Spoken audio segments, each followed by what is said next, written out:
Let me start with I have dry mouth due to multiple medications I take for mental health and disabilities. It sucks. My throat feels sticky, and the only ways I can get my salivary glands working is by putting something in my mouth or drinking something besides water. It's even worse when it decides to act up and I'm away from home or one of the few times I actually forget to grab something, usually Tic Tacs or gum. One day, me and my mom had to go shopping, and in the middle of our trip, I feel it, that nasty, tacky feeling like someone smeared peanut butter in my throat. I was lucky that day, as I had remembered to grab my pack of gum before we left the house. So I pulled it out. Parts of the label are rubbed off. It's wrinkled and bent and mostly empty. I have 3 pieces left. I popped one and continued with my shopping. Apparently, the manager saw the brand and the casing of the pack and assumed I was stealing it. We continued our shopping, completely unaware of the catastrophe right for us. While we were in line to check out, my mom remembers something we forgot to grab and sends me back for it. Unbeknown to me, the manager had followed me. I hadn't even gotten to the needed aisle before he grabbed my arm and dragged me back to the front where the cops were waiting. As he dragged me to the front, he kept saying things like he was going to have me arrested for stealing. I'm a stupid jerk for trying it in his store, and that he'd make sure I would go to jail. I was too stunned to even retaliate, as my brain struggled to grasp the situation or why a stranger, let alone a man, was touching me. I don't like to be touched. I don't even like to hug, so this guy wasn't just crossing the line. He crossed the damn border. My mother saw all of this and stormed over, demanding to know why he had his hands on me. He spews his nonsense about catching me putting packs, plural, of gum and candy in my purse. My mother started arguing with him, saying that she knows I would never do that she raised me better. I'm silent for the whole exchange, knowing my mother had plenty of experience with power-high people as she was a social worker before she retired. I knew it would be best if I just kept quiet and let her take this battle. To my shock and my mother's fury, I was forced to sit in the back of a police car while she tried to sort this whole mess out. While I'm sitting in the cruiser, my mind is racing with what the hell just happened. I don't handle stress very well and am prone to getting worked up just short of an anxiety attack in confrontational situations. One of the officers came out and asked for my purse. I'm still reeling from the situation and doing my best not to break down. I wasn't about to say no and just handed it over. This next part is secondhand, as I was stuck in the cruiser bawling my eyes out and trying to calm myself down, because I know I did nothing wrong. The officer brought my purse to my mother and she dumped it out on the manager's desk.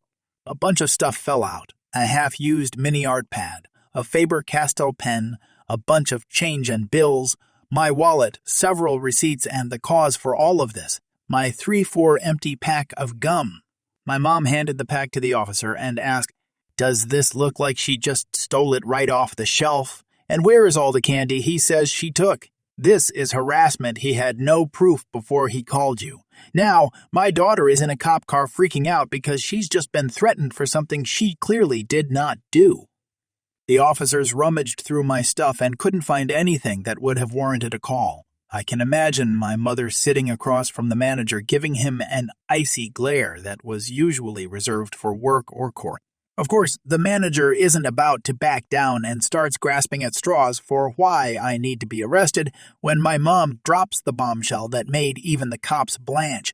"You realize my daughter is mentally handicapped, and I do not appreciate the way you've handled this situation, effectively terrorizing her, and have her arrested when you're the one who screwed up.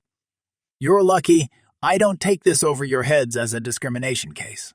I'm XX and I am not someone you want to take on." My family name at the time was one still whispered about among the police, firefighters, social workers, and school boards. My mom had to fight the school board for all 4 of her kids for various reasons I don't feel like getting into. The point is, she was notorious among cops, social workers, and the schools for not tolerating such behavior. My father, as a volunteer fireman, was known by both the cops and other firefighters as well as members of the hospital.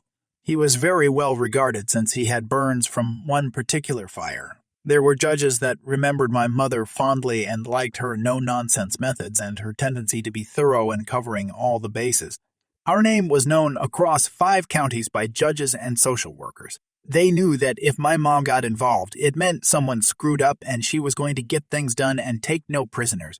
So she wasn't kidding when she said she wasn't one to mess with. The cops came back out and let me out of the car, startled at my splotchy, ugly crying. They took me to the door where we waited for my mother, and they apologized for the misunderstanding. We left without our groceries. On the ride home, I was still crying, trying to ask what happened. She was still fuming when she told me that I was banned from the store, that if I even set foot in the parking lot, I would be arrested. Forward several years, and the store is under new management. A younger guy who was more forgiving and didn't accuse anyone without solid evidence of wrongdoing. Apparently, I wasn't the only one the previous manager had banned. There were over 15 people banned from the store property, which confused the new management. Our store had the most people banned in our county, and he wanted to know why they had so many big spenders on the no trespass list. He reviewed every single case and why each person was banned and was not at all happy about all the banal things they had lost great and loyal customers over. Tube top in the summer heat. Indecent exposure is banned. Remove a shoe to scratch an itch. You don't have shoes on? Get out. Kids pocket some candy from the open display, but the parents found out and was going to pay for it. Too bad. Your kids are criminals. You're banned for life. Get out. Someone accidentally drops a case of expensive soda. Willful destruction of property. Not sure what channels he went through to do it, but he managed to get my mom's phone number and called to inform us my ban was lifted. My mom put him on speaker as he profusely apologized, saying the previous manager was fired for his poor attitude towards customers. He explained that corporate viewed my ban as malicious and unfair considering the lack of proof and that police involvement was premature. He again apologized for any distress the event may have caused me and offered to have our next grocery trip fully comped as an official apology. My mother thanked him but said it would be a cold day in hell before she stepped foot in their store again. Since I don't have a car and can't drive, neither would I. Several more years passed, and we eventually were forced to go there as the other 2 stores didn't have what we needed. My mother said for me to come with her but to pop my gum now and leave my purse. She was going to test their claims. I was a nervous wreck the whole time we were in there, expecting someone to pop out and say the cops were on their way to arrest me. By the time we got to check out, I was visibly shaking and breathing hard. The cashier takes my mother's check, sees the name, and tells her to wait a moment. She gets her manager, and I'm internally screaming, "This was a mistake. I'm going to jail." He comes up to the till and smiles at us. He sees my condition, and I'd like to believe he was cursing out his predecessor for traumatizing someone enough to have this kind of reaction to a manager. I was on the verge of tears. He smiles and introduces himself as the manager and apologizes again for the circumstances of my ban. I'm not used to people acknowledging me and didn't know how to respond to this. He looked me in the eye and said such offensive behavior in a community with a high concentration of disabled persons was unacceptable, and the previous manager was let go for trying it again with a blind student. He offers to comp our purchase under $50 and offers a gift card for the years of inconvenience we had to go through. He made me feel more at ease, and I accepted his apology but refused to let them comp such a cheap purchase. I did, however, accept the gift card as we had a birthday in the family coming up and we could use it for party food and cake. We go there now, only when we have no other choice, but I'm no longer nervous to go in by myself to grab a few things, which is awesome. They are the only store that carries my favorite brand of gourmet soda, which was one of the first things I bought. Best $8 I've ever spent. I was patiently waiting in line at the local fast food joint, eagerly anticipating my turn to order a classic Big Mac. It was a time before the onset of the COVID-19 pandemics, back when life seemed simpler. In front of me stood a charming grandmother, accompanied by her adorable grandchild. Little did I know that beneath her innocent facade lurked a Karen in disguise. The Karen, disguised as a sweet grandma, began placing her order with her grandkid following suit, requesting a McDouble kids meal. Confusion clouded the face of the new employee, who admitted not being familiar with that particular item. Sensing an opportunity to rectify the situation, the grandkid humbly suggested opting for a regular Happy Meal instead. However, the Karen was having none of it, insisting that she and her grandson frequented the restaurant every Thursday for the McDouble meal. The young child, barely audible, whispered that he would be content with a normal meal, but the Karen sternly dismissed his plea, proclaiming, "No, we come here every Thursday and you are getting a McDouble meal." The Karen's outburst continued for what felt like an eternity, though, surprisingly, she refrained from summoning the manager. Instead, it was the new employee who sought assistance, summoning his own manager for guidance. Seizing the moment, I leaned towards the Karen, attempting to reason with her. I politely suggested that the McDouble meal might cost more, so perhaps it would be easier to agree to a regular Happy Meal. Nevertheless, she quietly countered my suggestion, stating that her grandson had been exceptionally well-behaved throughout the week. I shrugged off her response, silently conceding to her unconventional logic. After what seemed like an eternity, the manager arrived on the scene, only to be greeted by the irate Karen. Engulfed in her fury, she vented her dissatisfaction. Unfazed, the manager swiftly intervened, politely requesting that she leave the premises.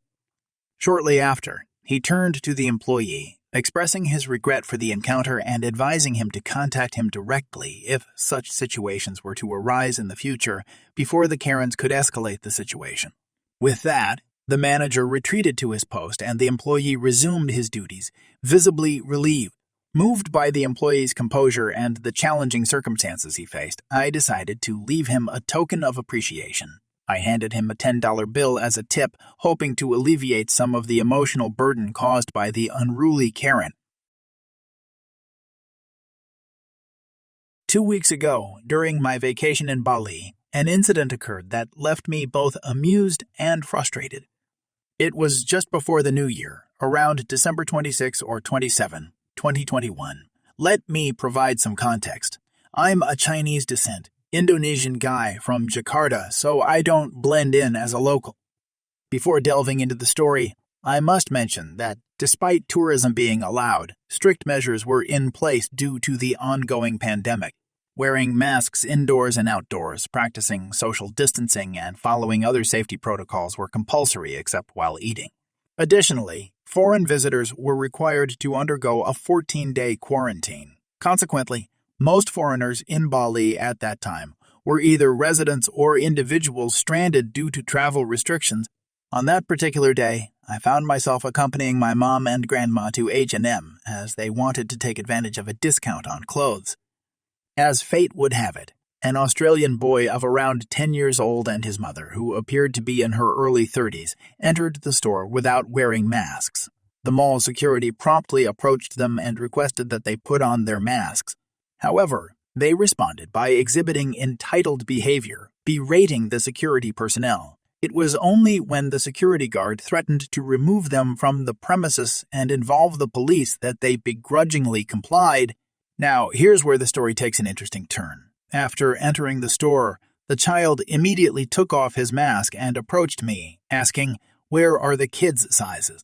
I was taken aback and replied, "What?" he persisted. "Do you have kids' sizes?" I was utterly confused since I wasn't a local, let alone an employee, so I simply said, "I don't work here." The child looked perplexed and walked away. I resumed shopping for clothes with my mom and grandma. Only a couple of minutes later, the child returned with his mother, who seemed rather agitated. She approached me with a slightly high-pitched voice and repeated her son's request. "Do you have a kid's-size t-shirt from my son? You're an employee here and you should assist your customers." I calmly responded, "Ma'am, I don't work here. I am a local tourist. The employees wear black shirts with black pants." Annoyed, she retorted, "Whatever. I thought because you're Asian, you must be an employee." She stormed off to the cashier, seeking assistance from the actual store staff. Throughout the incident, I was wearing a Martini Porsche polo shirt, while the store employees were easily identifiable in their black shirts, pants, and formal shoes. After my mom finished selecting her clothes, we proceeded to the cashier, where I couldn't resist inquiring about the foreign lady and her child. To my surprise, The cashier turned out to be the store manager. He apologized for the ordeal and handed me a gift card as a gesture of goodwill. He explained that they were currently facing a shortage of employees due to the pandemic's impact on the local economy. The absence of foreign tourists had necessitated budget cuts and reduced staffing. Furthermore, he revealed that the Australian lady and her son had arrived in Bali shortly before the lockdown and were unable to return home. In the end, what began as a misunderstanding turned into a reflection on the far-reaching consequences of the pandemic. It served as a reminder of the challenges faced by local businesses and the difficulties encountered by stranded travelers. Nonetheless, I couldn't help but chuckle at the assumption that my Asian appearance automatically labeled me as an employee. It was an eventful day in Bali. Indeed.